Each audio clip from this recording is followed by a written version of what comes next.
Hello, and welcome to the fourth Power Hour from Inspiring Workplaces of 2023. My name is Matthew Manners. For those who don't know me, I am the CEO and founder of the Inspiring Workplaces Group. And like I say, welcome. Hope for those in the Northern Hemisphere, you had a good summer break, rested and ready to go until the end of the year. We have a lot coming your way, but we're in a tight hour-long session, so I keep an eye on our newsletter and other updates on social media for the stuff coming in the next few weeks. But like I say, welcome to the fourth Power Hour of 2023 in partnership with Perceptics and Fuel 50. These sessions have been designed to give you a real value-packed hour. 4 storytellers, each having 10 to 12 minutes each, with their differing views and perspectives on a topic before conversing all at the end, to really try and give you as many different ideas, takeaways, sparks of creativity to take back into your workplace. Today's topic is on inspiring leadership, and that also ties in with our Inspiring Leaders Awards with a deadline this November the 1st, recognizing those people behind the inspiring workplaces. We have 2 more Power Hours this year, and also the Workplace Inspirathon, which was a product of the pandemic. 50 plus speakers across a non-stop 24 hours, traveling from one side of the world, New Zealand, to the other side in San Francisco, with differing views and case studies and perspectives from everywhere in between. So well worth registering for that one. But back to today, we have 4 brilliant storytellers, as I've said. So let's get to our first one. Craig Foreman, founder of Culture C and former lead people scientist at Culture Amp. For well over a decade, Craig's work has been driven by a singular professional purpose: to help the world work better by improving the places we work. Working for and learning from some of the most highly successful and human-focused organizations to help companies build healthy, effective workplace cultures. I've long been a fan of the content that Craig has put out into the world, on LinkedIn especially. And today he's going to discuss 3 keys to inspirational leadership. So without further ado, please welcome Craig Foreman. All right. Thank you, Matt. I appreciate it. It's so good to be here. Can you hear me? All right. Thank you. It's awesome to be here. I appreciate the introduction, and I have 10 minutes to share some thoughts on the keys to inspirational leadership. But before I do, I want to ask everybody to do something really quickly, and I think this will help your entire hour. And that is, let's get here as much as possible. I know a lot of you are busy. You're working right now. I promise you, I'll send you back to do what you're going to do. You can listen in, but just take a moment. And I just want to take a moment and ask you if you're willing to just get centered for a minute, put your feet on the ground. Just take a deep breath, let it out, get here. And let's do one more. All right. And I have a question. And the question is, I want you to think about the most inspirational leader that you've had in your life. I think we've all probably had a leader. If not, think about what you would imagine the most inspirational leader would be. And I'd ask you to think about 3 words that would summarize, if you were pushed to put it into 3 words, that person. And if even possible, just take a moment, just jot it down. And I'm going to ask you to do this because I want you to focus, and that's our topic today. And I want you to think about everything that I say and that the other speakers say, and look at that and say, how did that connect? Because I bet you'll see a lot of threads.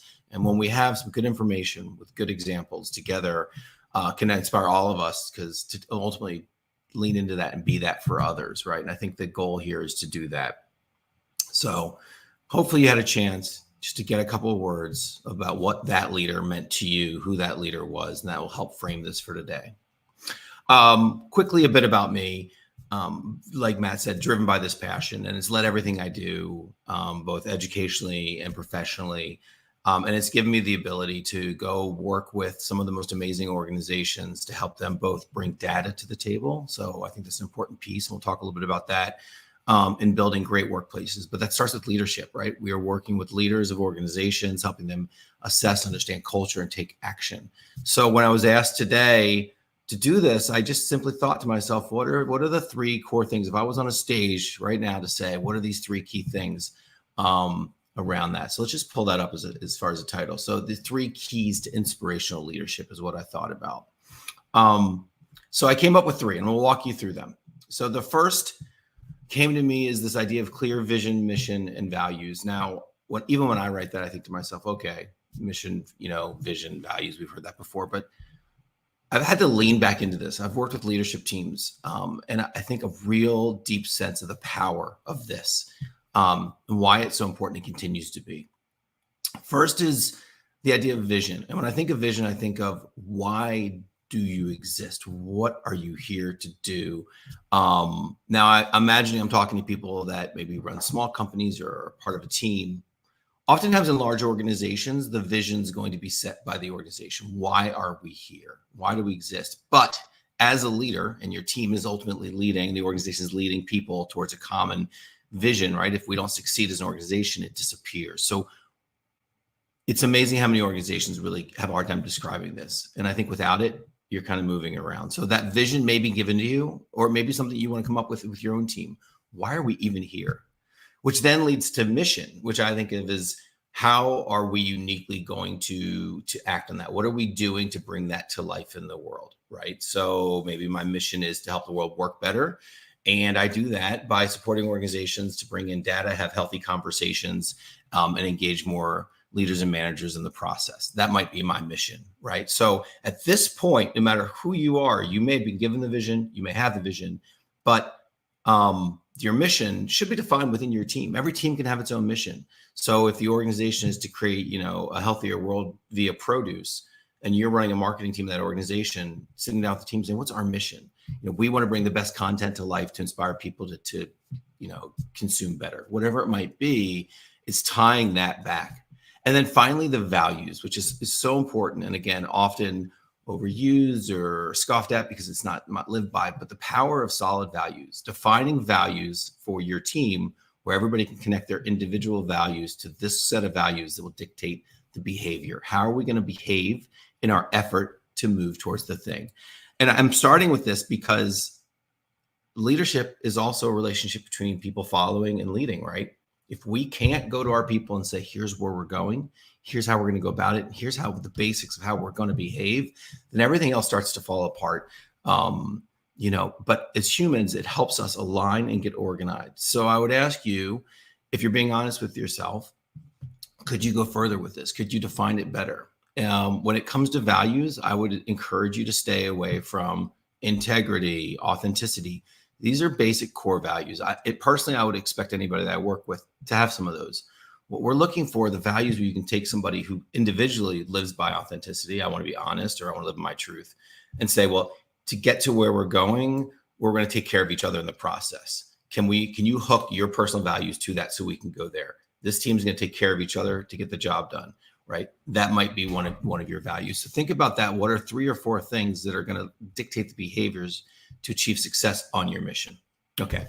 So that's number 1, getting aligned with that. Number 2, ability to listen. Now this is right in my wheelhouse because that's what I do. I've supported organizations for many years on how do we do better with bringing data to the table. How do we listen effectively? And then take that information and be able to understand it and take action. So it was interesting when I thought about this, this idea of listening. Now, a couple of things I want to talk about when it comes to listening. One is the art of taking yourself out of the equation. As a great leader, to be able to listen and remove yourself from the content coming in. It's not about you, right? So as you're leading, can you go out and connect with people, hear them? And this might be an exercise you want to do. I mean, after some of your meetings, without being hard on yourself, because it's a tricky thing and we all do it sometimes, afterwards, say, how much of me was in that? How much of me resonated in that conversation? And work towards being able to almost put yourself aside and be there with the person or the group of people that you're listening to. And as I was even writing this down myself, I thought, I'll give you an example with me. I love to be in the know. I love knowing what's going on. I'm social. That's a real part of me. However, in any sort of leadership position, I acknowledge that part of myself and keep an eye on it, because when I'm working with a team or if I'm working to lead people, it's not about me being in the know and getting the information that makes me feel better or safer because I know what's going on. But also that's not a bad part of me. It's just a part that I know can get in the way of leadership. So if there a part of you that socially could get in the way of leadership, say, can I have that? Look, in my other working relationships and other sorts of areas, sure, let it be. But when I'm leading, I know that can get in the way, because then it becomes about me, gather data. And if I'm meeting with my people to gather data for my own needs, that's a challenge. So keep an eye on that. Also think about small group versus large group. And I say that because of my work, that yes, the art of listening in those one-on-ones and taking yourself out of the equation, all of that is very important, and you can work on that. But I think a lot of organizations, what I've learned is really leaning into the ability to listen at scale, right? So this is going to be through your surveys. It's going to be through maybe, you're on a very particular focused, you need to collect a lot of data from a group of people. So these same things hold, but also learning when you're listening at scale. If you have 100 people or 200 people on your team, you're going to need a tool. You're going to need something to support that, because you can't effectively listen quickly enough with the consistency to get a true snapshot. You'll meet with 10 or 15 people. You'll think you'll know. There's a good chance you don't, because there's another 85 you didn't speak to. So we have to think about listening at scale. So again, I'm going to ask all of you to think about what sort of organization, what's your groups, work on listening at small scale, but also look at the art of listening at large scale. So if we're running large organizations, that's really important. Another tip here is be intentional in your efforts.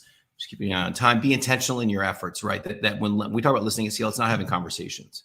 What are you listening for? What are you trying to understand? Are you asking the same question consistently to make sure you're getting the same data, that you can understand that, right? So be very intentional and thoughtful. If you're just floating, deciding I'm listening and I'm just moving through conversations, if you don't have a lot of intention around this listening, then you're just connecting. So be very intentional. Understand why you're listening, what you're listening for, right? You are leading this team. You need to understand the feelings, the sentiment, what's going on, so you can help better craft and move the team forward, which leads to my next piece, which is share back what you're hearing, right? As you're listening, especially as a leader, to go back to the team and say, I've spoken to many of you. I've spoken to all of you. We've run the survey. Here's what we've heard, right? Here's what we're seeing. Here's what's going well. Here's what's not going well. There's a lot of safety in that. People want to know that you understand what's going on. You're listening. And even if it's not exactly their perspective, it is a perspective, and you understand where you're coming from. Be clear on what you're going to do about it, right? And this is another area I work with leadership on. I often say it's easy as 1, 2, 3, change. Change is as easy as 1, 2, 3. Pick one thing, come up with 2 things you're going to do about it, and communicate it 3 times: the beginning, the middle, and the end. All right. I'll say that again. Easy as 1, 2, 3. Pick a thing, come up with 2 things you want to do about it, and communicate 3 times: the beginning, the middle, and the end. So if you're working with a team and you're really trying to move that team in a certain direction and make changes, use that framework. Even if things are going on behind the scenes, people go, okay, get it. I understand. Here's what I can expect. And it happens. I promise you do that and repeat your ability and the way people are following and trusting in you, or they're going to feel much safer. And just remember, it's about collection. It's about understanding that data and then taking action. Communicate throughout the entire process and repeat. As a leader, if you're listening in that way, you're going to be doing great things by your people. Not only getting good information, but you're also doing it in a way that's going to build trust and connection with your team. And finally, the last one that came for me is to be in service. As a great leader, it's about serving those, right? I think oftentimes in hierarchical organizations, we forget this dynamic and who's leading who, that leadership is a relationship between those being led and those that are leading, and remembering that service piece. So it's easy to get this backwards. Again, I'm going to go back to hierarchical organizations where we have direction coming from above. You too are probably following somebody. Be a follower there. Don't forget that the people that you're leading are looking to you to lead and lead, right? The ability to listen is critical in this. So it goes back, and it's a real connection to this of being in service. But just keep that in mind and don't lose track of who you're leading and who you're following. I'm going to say, we just did an event recently when I was with Culture Amp with Esther Perel. And one of the things that really hit for me was this idea of don't BS them. And what I mean by that is, if things aren't good, don't tell them things are good just to make them feel better. Don't coddle. Be honest. Things are tight right now. This is a tough time.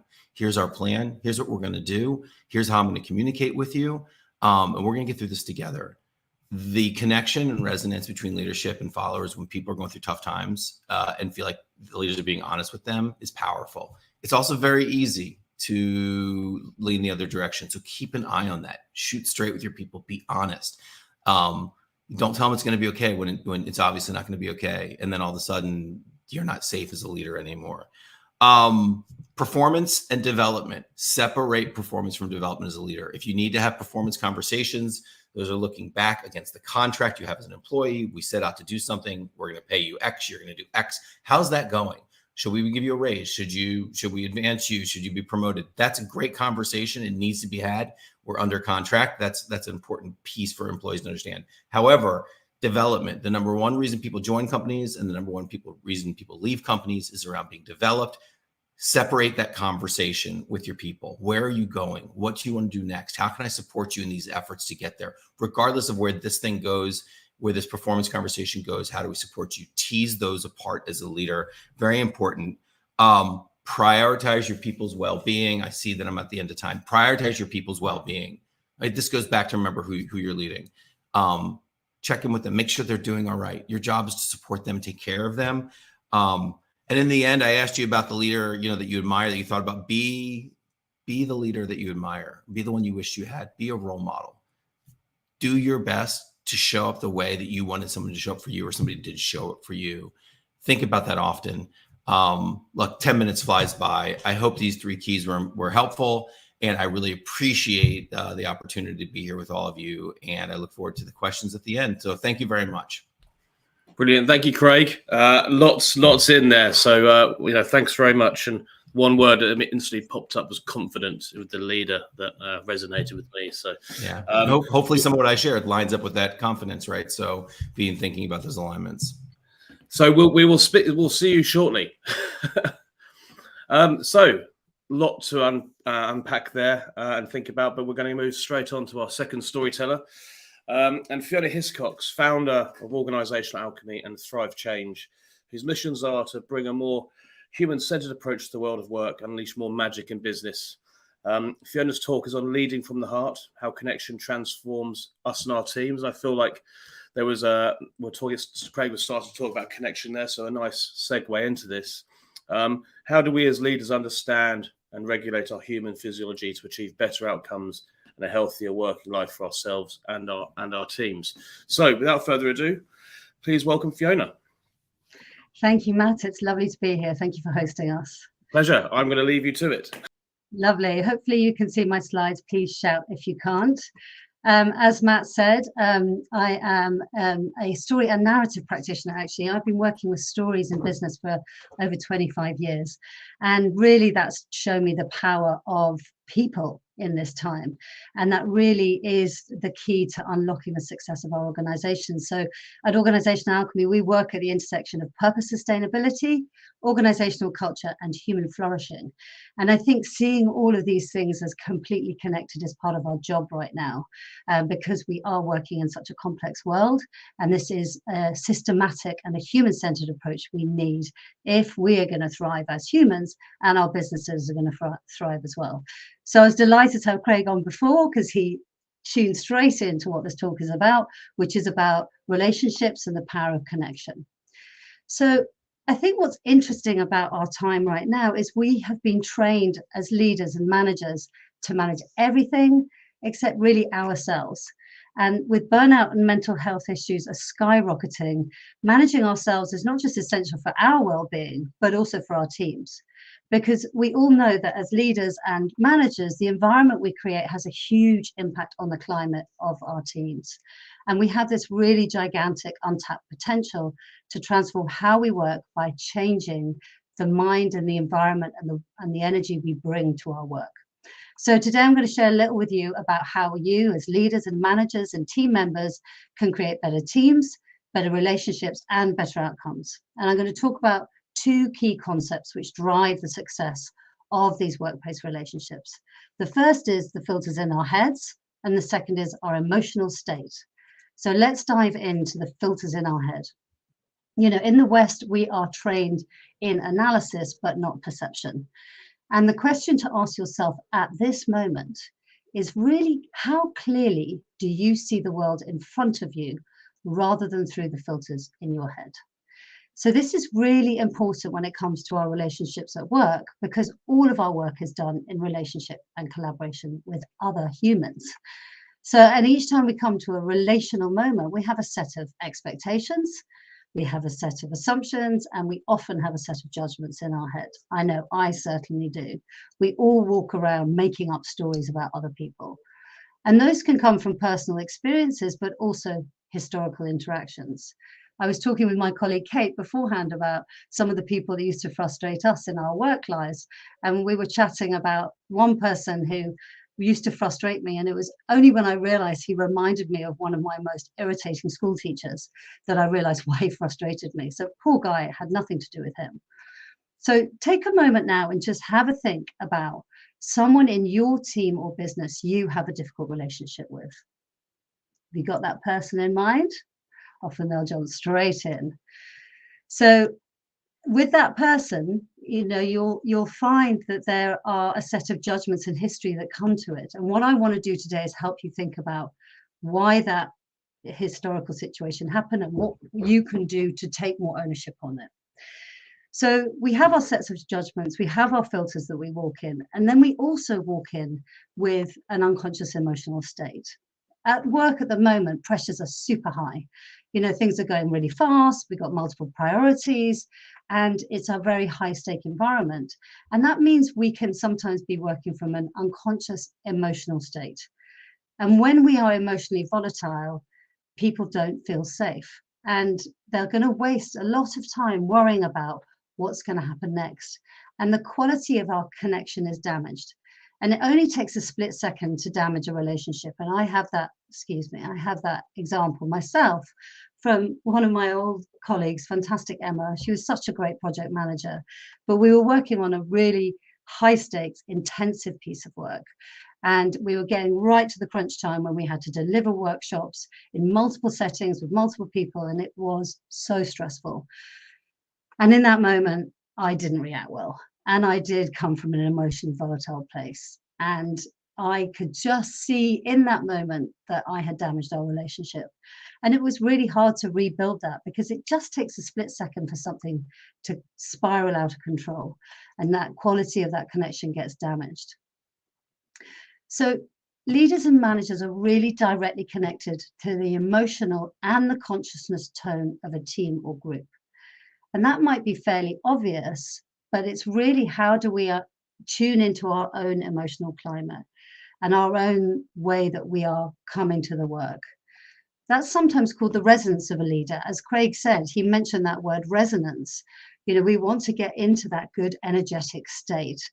I'm sorry. And so what we'll look at now is how to get into that resonance state. I want to give you a chance to actually practice this because we want leaders and we want ourselves to project calmness, clarity, and knowledge about where we're going rather than being caught up in our own tensions, caught up in our own heads and feeling emotionally disconnected.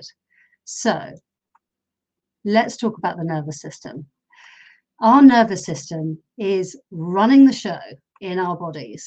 It runs our digestion, our breathing, and how we respond to situations. And it is the key to unlock better performance, resonance, and stability. So let's take that moment, the classic moment on the savannah. We're out there in our ancestral time, and here comes the lion. Well, the first thing that happens is we get into fight, flight, or freeze. That's the moment when fear is kicked in and we're in that threat state. We want to protect, we're defensive, we're absolutely, our cortisol goes through the roof and we're in that red state. The other important nervous system part is the black state, and that's when we just cannot cope. So often that's called the freeze state. We shut down and we become closed to others. And both these red state and black states of our nervous system are dysregulated states. And what we want to get into is the green zone. And the green zone is the regulated state. This is where you're feeling more engaged, you're adaptable, and you can be inquisitive. We call it the place of vitality. So you might just want to take a moment and think about a leader you've worked with in the past who you felt uneasy with. It might have been you felt you were walking on eggshells, or that you just couldn't really connect with that person. Well, they were probably in their red or their black state. And in that time, that has a massive impact on others, people around us, because we don't know what we're dealing with. So a lot of our cognitive load is taken by trying to process what's happening with that other person. Am I safe? Do I trust this person? And so all that stuff that's going on not only affects our collaboration, but also our physical bodies, our health, and our performance. So it really is essential to start to understand our nervous systems and how much we're operating from the red and the black zone, or how much we can get into the green zone, because the green zone is where we want to be as leaders and team leaders, managers, anyone who's working with other people, because that's the place we can engage, have productive conversations, and have really effective collaboration. So the way to manage yourself then, I would say, is to manage your nervous system, to get out of the cortisol hijack and into that green state, that place of vitality, aliveness, and resilience, and then spread that green state. Because then the minute you meet another colleague from that place, you're going to create a sense of calm, a sense of openness, and a sense of possibility. That relational moment is open and is available for powerful work together. So one way to do this is through groundedness. Now, that may sound a bit woo-woo, but I think we're all starting to learn a lot more about the power of our bodies to calm ourselves. You cannot think your way out of a red zone. You cannot think your way out of a black zone. The only way to think yourself into the green zone is by being grounded. And that is this state of this kind of inner strength and stability. And that allows you to be strong and durable amidst all kinds of weathers. So that sense of stability and presence comes from the first thing I'm going to ask you to do, which Craig started with us earlier with a centered practice, is actually, can you feel your feet on the floor? Because if our feet and our head aren't in the same room, then you're not grounded. And I know we all tend to shut off the bodily intelligence. We get charged up, we're working from the head, and we're not really taking any account of the body. So get your feet and head in the same room. And that's the body wisdom. Make sure you can feel your bum on the seat. And then again, take 3 conscious breaths. So as Craig did, it's another moment for you to land yourself, and you'll see the power in this, having done it with Craig and now with me. Take a bit of deep breath in and let it sigh out. So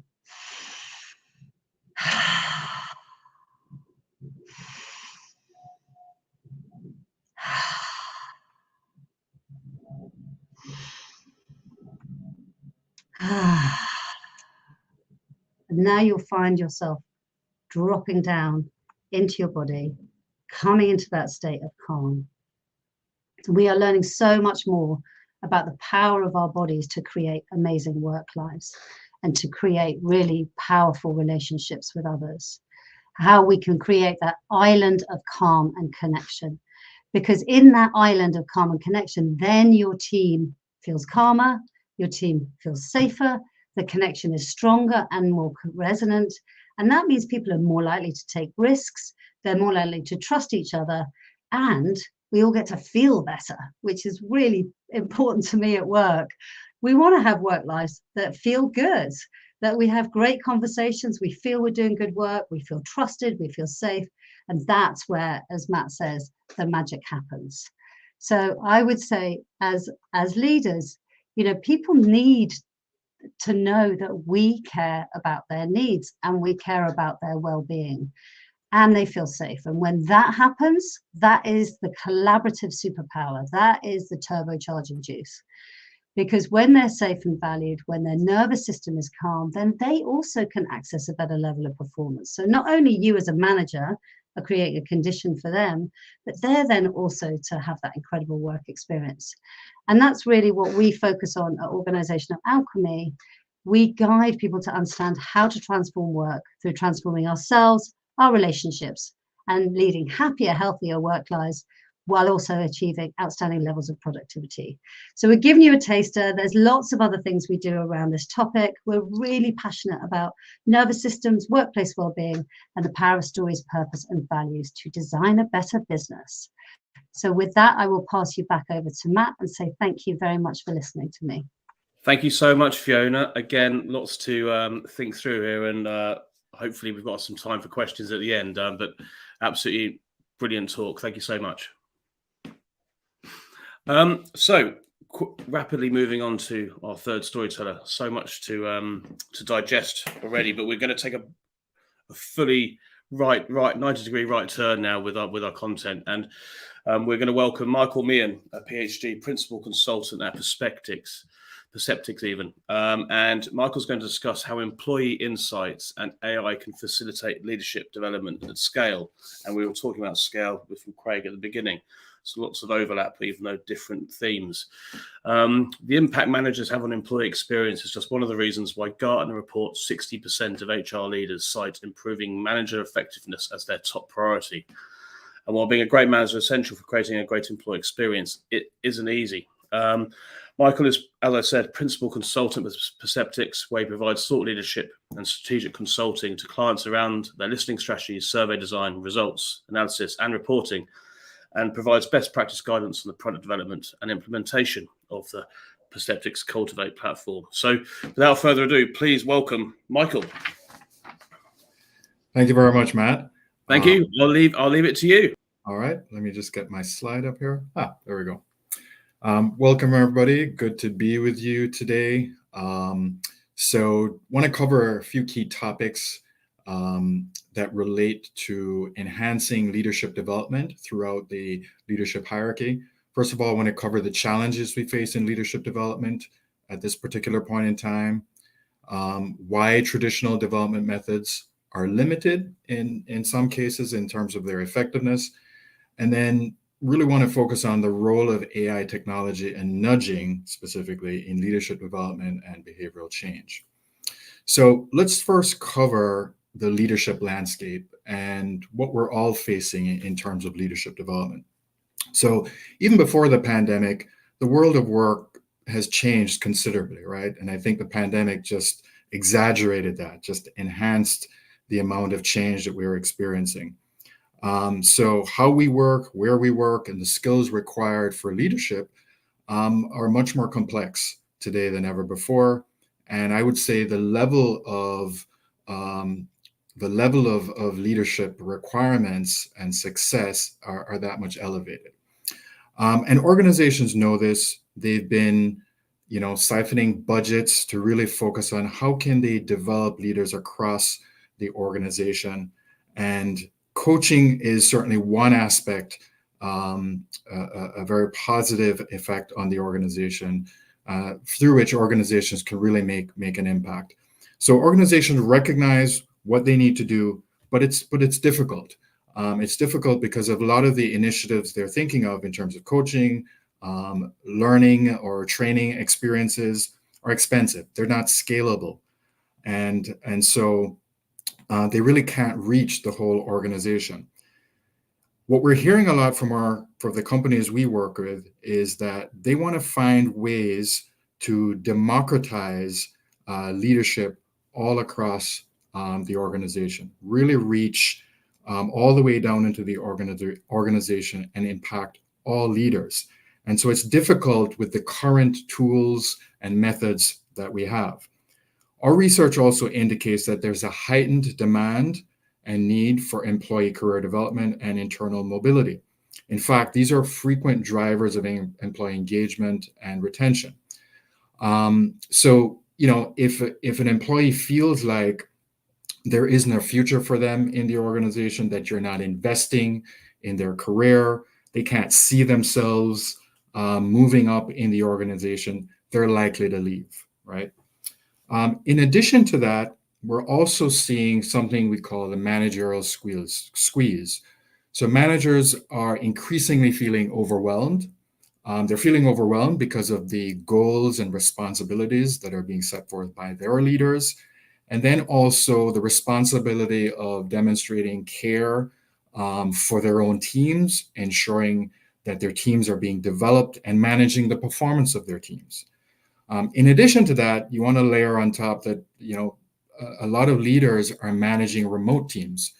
And so they're communicating, providing feedback and recognition through digital platforms. So that's an additional layer of complexity and a new set of skills that managers have had to learn to be effective in terms of managing their teams and all the goals that they're responsible for. Now let's reflect a little bit on our traditional methods for driving change in organizations, improving leadership. enhancing leadership development. So typically you might start with some kind of an assessment, a survey that provides some insights and feedback. We typically spend quite a bit of time in development planning. We might, engage in some coaching interventions, some training and learning interventions. And then at some point in the future, we may have a follow-up assessment or survey. And what we've found is, as I said earlier, a number of these interventions are time-consuming. They're not easily scalable. When we talk about training and learning experiences, sometimes they can be overly generic and don't necessarily speak to the needs or skill gaps of a particular leader. And as a result, when we do our follow-up assessments and surveys, sometimes we may not see a clear indication of the impact on the leader and also on the organization. So we need sort of a new way of thinking, right? A new way of thinking that really helps leadership development solutions be scalable, be personalized, action-oriented, and aligned to the business. And when I say scalable, the only way we can be scalable is by leveraging technology, specifically AI-infused technology that's always on and that can create some economies of scale for the organization. We understand that learning resources are better when they're more personalized. So when we can speak to the skill gaps that a particular leader is experiencing, then that becomes more meaningful to them, and they're more likely to engage in taking the necessary action to develop themselves. Our learning resources also have to be action-oriented. So they need to be tangible and relatable to the role that the leader is in for them to really make a difference. And of course, they need to be aligned with our business priorities, the strategic direction of the organization, which is typically communicated through a competency model. So here's our idea of what we could do differently to really scale leadership development. And that's through using nudges to drive beneficial actions. Now, the concept of nudges was developed by Thaler and Sunstein, 2008. And their idea was to figure out a way how to minimize the friction in terms of the decision-making to take an action, right? So they have this famous phrase of putting fruit at eye level counts as a nudge, banning junk food does not. So if you reflect for a second about your real world, nudges appear all the time in our real world experiences. So think about going to the supermarket, right? I guarantee you, when you walk down the cereal aisle, you're going to select 9 out of 10 times the cereal that's at eye level, right? So a lot of our supermarkets or retailers are engaged in consumer psychology. Nudging is a big part of that, right? When you go to the checkout counter, there are all the candies, the magazines, the fruity drinks.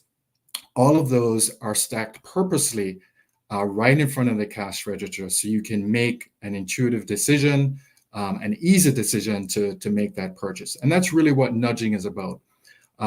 Specifically, it's defined as any aspect of the choice architecture, that is the way a choice is presented, that helps an individual act in their own best interest. Applying this to the corporate world, there's certain criteria for a nudge to be effective. So they have to be optional. So in other words, you can't force people to take an action, and they need to require a minimal action. So they need to have not a lot of effort to take action on the nudge, right? And it's really getting back to minimizing the friction in the decision-making process as to whether or not you're going to engage in that action. Nudges also need to be personalized. So personalized in terms of that person's specific skill developmental needs. They need to be delivered in the flow of work, so you don't have to step outside of your work boundaries to take action to develop your skill set. And that, in essence, makes it easier to accomplish the action. And then they also need to complement other behaviors and habits coworkers are building. And what I mean by that is oftentimes we put the onus on leaders alone, right?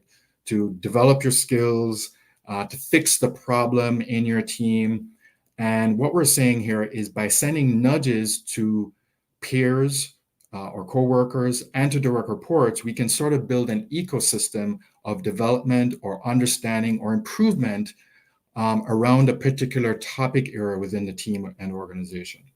And then finally, nudges need to be based in behavioral research. So they need to have some science, some empirical evidence. And typically when we do that, leaders need to feel like the action that they're taking is going to actually make a difference. And empirical research helps that. All right, so let me show you a sample nudge. So a sample nudge always starts, or a nudge always starts with some kind of behavioral insight. That could come from an assessment, that could come from a survey. And then if you look at the right side of the slide here, you'll see all the various structures that are necessary for a successful nudge. So first of all, the nudge needs to really cover the area of importance. It needs to prioritize that in an easy way. It then needs to provide a specific intuitive recommendation. So in this particular example, it's getting at that insight about how do we involve the team more in decision making, right, and problem solving. So there's a very specific nudge there. And then we want to back up that nudge with some research, with some empirical research that says, by engaging in this action, you will experience this particular result. And so leaders need to feel like what they're engaging in is actually going to make a difference and going to be impactful. The nudge may also contain other resources that the organization might supply. And then one of the key parts of the nudge is actually taking some action. And we know from psychological research is that when people take an action, they're more likely to commit to it. So in this particular case, the leader might select one of these options. That in itself will provide some commitment to follow through on the action.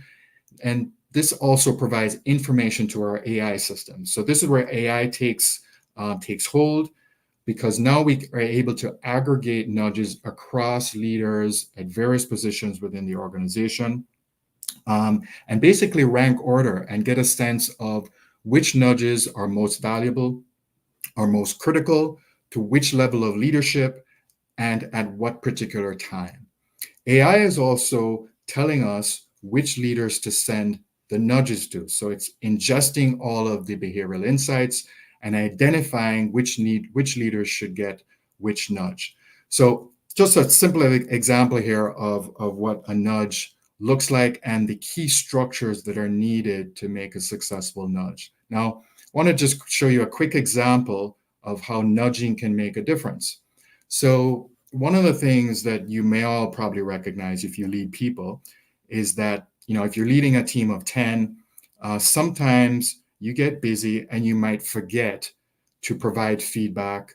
You might forget to provide recognition, or maybe you are providing feedback and recognition more to some people in your team than others. Well, wouldn't it be great if you were able to be aware of your behaviors, that there would be some nudge to say, hey, you need to sort of recognize your people more this quarter. And so we engaged in a research study with this particular organization. One of the things we found with this organization was that there was a strong relationship between high-performing leaders and the amount of recognition that they were providing to their direct reports. The organization then wanted to sort of drive this behavior right through the rest of the organization. And so over a period of 5 months, we sent nudges through their digital platforms, tracking how they were communicating and providing feedback to their teams. And so whenever leaders didn't really engage in that recognition type behavior, they would get a nudge to remind them, build some awareness. And so after 5 months, what we saw was a significant increase in the amount of recognition they were providing their leaders. So just a simple example of how nudging can make a difference on an important topic area, an important part of being a good leader. So I know we're short on time, so I just want to quickly summarize and say that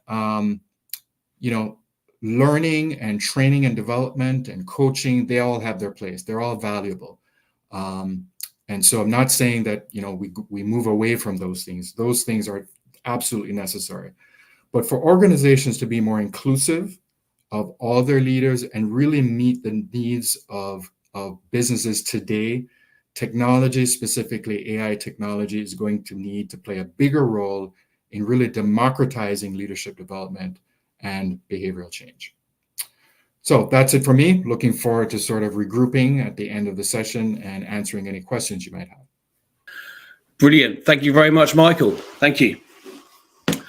We are down to our last storyteller of the hour, and that's going to be, and by no means least, but Anne Fulton, CEO of Fuel 50. And we'll be discussing skills intelligence, the future of workforce optimization. Anne is also the author of The Career Engagement Game, a blueprint for workforce agility, and has worked 20 years as an organizational psychologist, and as I said, is currently founder and CEO of Fuel 50. She is a true thought leader in the HR space and has been described by CEOP as one of the best keynotes they've ever had over the last 3 decades of attending conferences in this field. I've personally known Anne for the best part of a decade and could not agree with that sentiment more. So a brilliant way to end the 4 storytellers. So without further ado, please welcome Anne Fulton. Thank you so much, Matt, for that introduction. And it's absolutely my pleasure to be here. I don't often get to talk about leadership. And so I had to ask myself, what am I going to say and where am I going to start on this leadership journey, even though the organization that I work with and I'm leading and supporting 120 Fuelies around the world today. And we also are working with organizations as diverse as UNICEF and United Nations and Meta and Johnson & Johnson, and seeing measurable differences in the way that leaders are delivering coaching conversations and getting impact on their engagement ratings in terms of feedback around the difference that asking great questions can make. But I had to ask myself and really say, what do I know about leaders and leadership, and where do I start? And I think I really wanted to start with these 4 little rascals. So these are my grandkids. I have one more. You'll see her in a minute. But these little 4 have taught me an awful lot around what it means to be a leader, and how, I think number 1, you need to be 100% present, right? If I turn my eyes away from any one of these, who knows what they might do. And you need to be 100% present. You need to be believe in them and their abilities, see the future potential in them, and see the best in every single one of them. And I think I also had to look to my mum, who was an amazing leader herself in many ways. And my mum taught me these words of love, limits, and liberty in equal measures. And I think there's an absolute truth in that, right? So firstly, that unconditional love and belief in other people, and these kids in particular, give them limits and also give them freedom to explore, freedom to play, freedom to learn, freedom to experiment, and all of those wonderful things that children teach us around how to be present and how to absolutely live in the moment and also learn from the environment around them. So I think, we've got wonderful learning moments from these kids. I think the other thing, of course, what does a 3-year-old do? Ask questions, right? Why? Why? So we know that asking great questions, and we can ask ourselves that at work, why are we doing this? What else can we do? How else could this be? And I think asking simple questions can make us amazing leaders. With these kids here, I have to say to them, what is it you want to do today? What would be really fun for you? And, what is it that you want to learn today? And, they're hungry for learning. And I think that we can take that into our workplace. My next learning is that somebody's going to love you no matter what, right? No matter how embarrassing you are. So you might pick your nose in public, right? And your granny still thinks you're beautiful. So, and this little one here, I was doing an acceptance award speech and had her on my hip and was literally giving my speech, and she did the loudest fart. So here she was. So she was mega embarrassing. Everyone's looking at me like, wow, that was super. But it just goes to show that you can carry on and still be respected and loved for who you are, no matter how embarrassing you might be. being yourself, being authentic, being playful is really going to make a difference. And allowing people, for me, for my team, having fun at work is one of our core values. It's absolutely there. We're looking for those playful moments. And yes, I might put my hand up and be the one that gets wrapped in toilet paper, or filling my mouth full of marshmallows as we're playing some crazy game that we will do from time to time.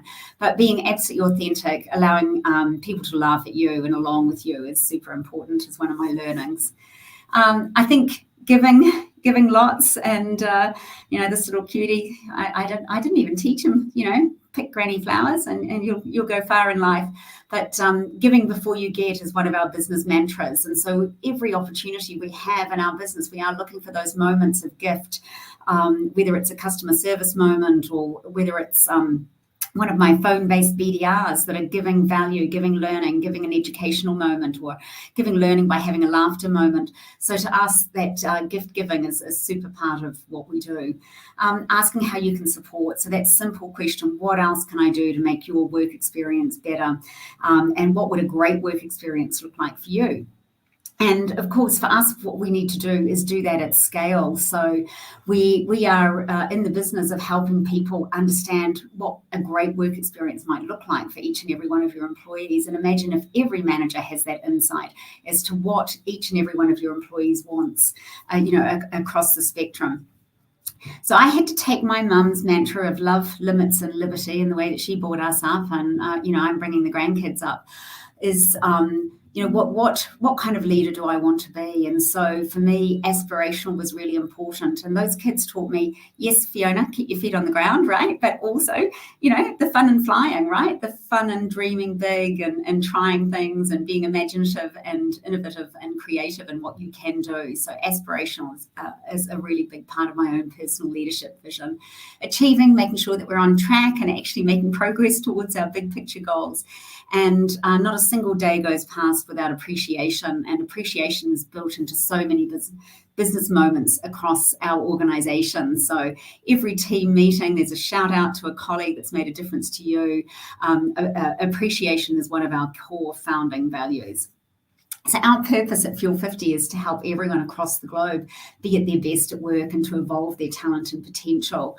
And our utopia would be where everyone across the globe has that opportunity to flourish and grow and use their talents, and to do that in a way that's inclusive and humanitarian and fair and equitable. So important to us. So being able to kind of deliver this at scale across multiple people and also organizations, where millions of people are now having that opportunity to be at their best at work.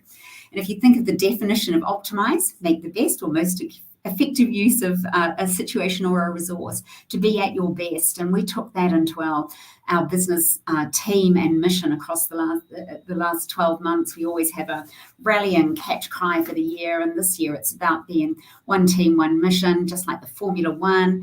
Everyone's got a role to play, putting our customer into the driving seat in the beautiful, powerful machine that is Fuel 50. But we're collectively driven by our purpose, and our why is that everyone has a right to a job that they love and to contribute their skills and talents. Built on our values and made possible by our team, where your success is my success, and we're doing that collectively. So our best in the last year was all around best you, best us, and absolutely allowing each and every one of our individuals to bring their best to work. And so that meant an investment in them, their health, their well-being, their family lives, their learning and their growth, so that they could absolutely be optimized and their best at work. And that would take us to an optimized and best us at work, with collaboration and strategic thinking and a united performance, and creating a flywheel of success where we're absolutely delivering wonderful people experiences to our end customers and taking people on that success journey that's going to create a success flywheel into the future. So you can see my personal business values have filtered across our organisation, in that we are committed to being dedicated and consistent as leaders, bringing that appreciation culture into everything that we do, and operating with transparency and equity and a high level of integrity around the way that we operate as a work, and bringing in, being fun, being fit for purpose, not fast, so you're on your game, being fuelie, and each and every fuelie across the organisation will define what it means to be a fuelie. But for us, it does start with our individual and collective values. So one of the simple questions that we might talk about is, what's most important to you at work? What would create a great career experience for you? And by being able to give each and every manager across an entire organization, you can deliver scalability in terms of allowing people to do more of what they love at work if you understand what is most important to them. So this kind of values alignment at scale across an organization is one of the key ways that you can unlock big gains across your organization in terms of engagement and retention and create a groundswell. One of my favorite sayings is avalanches come from snowflakes. So one little snowflake, one person at a time, creates a snowball. You get a team on board. Next thing you know, all those snowballs are rolling down a hill and you have an avalanche. So it's really important that we dream big. And as leaders, that we do have to honor our promise to people, being authentic, being transparent, and not to I think it was Fiona or Matt that talked about, that owning it if it's going to be tough, talking to it and making sure that other people understand that, that we're on this journey together. And there might be those moments where we have to strap a backpack on and put some rocks in the back and carry on and inch towards those big picture goals that we have. So that's what I wanted to share. That's it from me. Hoping I've kept to time, Matt, and that we can carry on with some questions. Fantastic. You were fantastic, Anne, as always. So if we and as all other storytellers, so if we're able to bring everybody back into the room, Amy, that'd be amazing. Thank you. Hello, and thank you to everybody. As I said, there was a definite myriad of views and things to take away. As time is short, because your talks were all brilliant, I just wanted to ask you if there was one key theme or takeaway you pulled from the talks today. And as Anne, you've just finished talking, I'll give you a moment to pause, and I'll maybe come back to you, Craig, and see what if there was a theme that you pulled from it. Oh God, I mean, a lot of themes, and it was really interesting for me to hear the crossover across a lot of them. There was a lot of crossover. But I would say that something I've been thinking a lot about is I believe it was Fiona who talked about the central nervous system. And I saw an image recently of, if you go Google this, you can find a picture of the central nervous, your brain, eyeballs, and nerves. That is fundamentally who we are. Every one of us is walking around with one of those. And can we love that collectively, but organizationally, who's caring for that? I think we're thinking so much about the muscles and the bones and the operations, and how are we taking care of our the emotional systems inside of our organization to ensure that we can get direction, get people aligned, they're feeling right, they feel good, and they can execute in a healthy way. So I would just say, it goes back to take care of yourself, emotional intelligence as a leader, and then build it inside of your organization. Fantastic. Thank you. Fiona, any observations from your side? I think what was really wonderful was to hear that, common theme, like we're dealing with human beings and they are all unique. And, if you show up in that way with positivity and appreciation and connection and, as we all talked about, we can't take this sort of one brush approach to people. It really is a question of giving them a chance to express themselves. And again, story's so brilliant for that. Very simple way to get to know people. Ask them to tell you a story about themselves. It's so simple, right?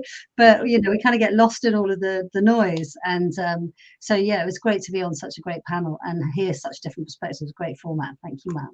Oh, pleasure. Thank you, Fiona. And over to you, Michael. Oh, sorry.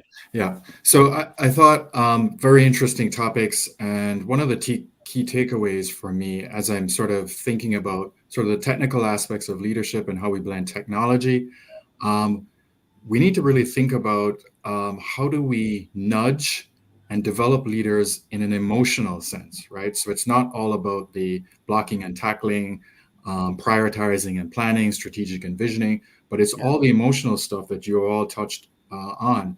So for example, Craig, you mentioned servant leadership.